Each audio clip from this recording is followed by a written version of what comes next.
Local Enterprise Broadcasting with another update on the YZ426. For those of you who've been following the channel, thank you very much. If you haven't done so yet, go ahead and like, share, subscribe, and well, here it is. This is the new update. So, a lot of you are thinking, wow, that's a lot of damn levers. So, clutch, decompression, hot start.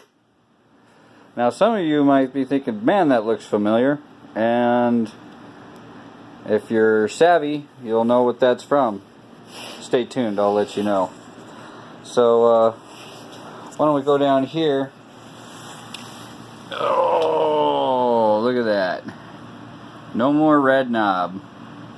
And I went ahead and streamlined all my vent tubes, so as you can see, they're no longer, well, I still got my drain tube, but these are actually getting routed into the air box now, and that keeps it nice and clean. And well, I don't know, I haven't seen any downside to it. I just like it for aesthetics. It keeps everything, not quite fuel turned off yet, but yeah. So there you go. Now some of you are wondering, where the hell did you get that? Did you do the Dr. D thing? And the answer is no. No, I didn't. Believe it or not, I got all these from a factory source. So, ooh, that was bright. Why did I do that? Okay. Anyways, a factory source.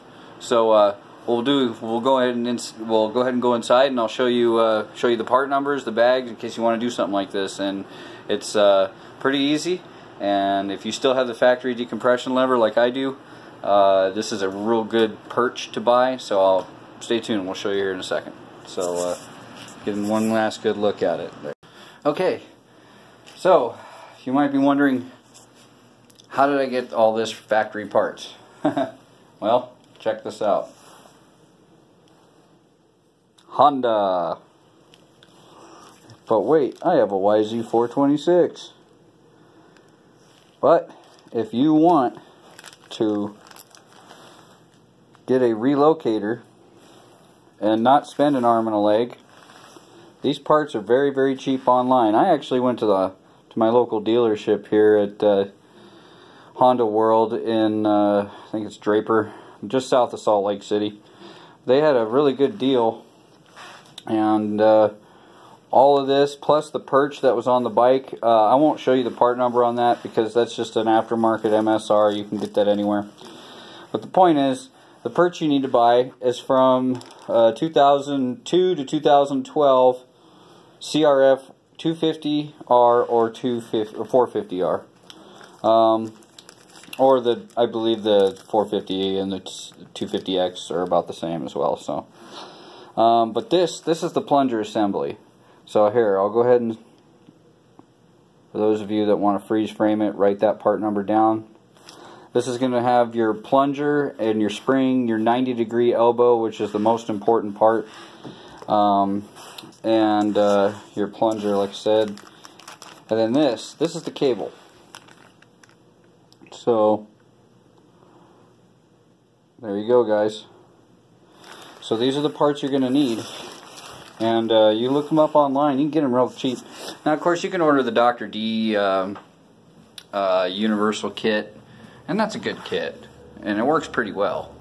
And you don't have to necessarily use the Honda perch. I decided to because I still have the factory decompression lever, and with some small modifications, I was actually able to get the Yamaha decompression lever to fit into the clutch part of the perch. So that's why it kind of looks a little tall on the top. Eventually I am going to get two different mounts so that the decompression will be on the left and the hot start will be on the right, and they'll be color coded, which will be kind of neat and really just for aesthetics. But either way, proof of concept works. So yes, so if you have an old YZ400 or a 426 or WR variant of either of those, or the 250Fs, this is a really neat little trick you can do to relocate that stupid hot start button on the side there. And one of the cool things is when you have the hot start where it's at right now, you can actually depress it while you're pulling in the clutch, which some of you who've stalled on the hill with this bike know it can be kind of a pain in the butt. Which is one thing that was kind of nice about the hot start on the carburetors, because you could basically pull in your clutch, pull that, and then once the bike was running, then snap it down. The problem was it was a trick to release the clutch and pretty much depress the hot start button so that it wasn't running lean the whole time. So this is a neat little retrofit. I'm not sure that current setup's going to be good for woods riders. It kind of occurred to me that both of those levers could easily get caught on a branch. More importantly, the decompression, that's the one we don't want to get hung up on branches, because if that thing gets depressed while it's running, it can do engine damage, and we don't want to do that. So yeah, thanks for watching.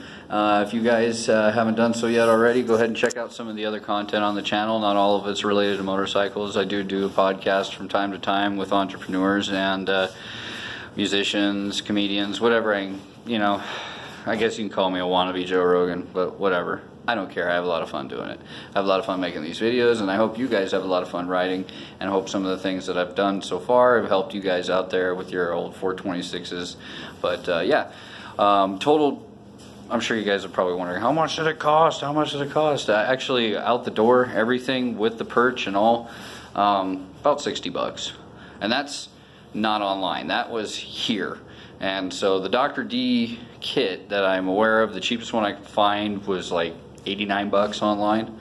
So who knows, call your local Honda dealer. Maybe they've got some old parts laying around, because I'm going to tell you what, these newer bikes now are all fuel injected, so finding a parts house around here that still has parts for these old carbureted machines is kind of tricky. So you may be screwed, and you may end up having to go the online route. But hey, all you're going to have to do is wait. You're going to getting a much better price anyway. So thanks guys, have a great day. Like, share, and subscribe. Talk to you later.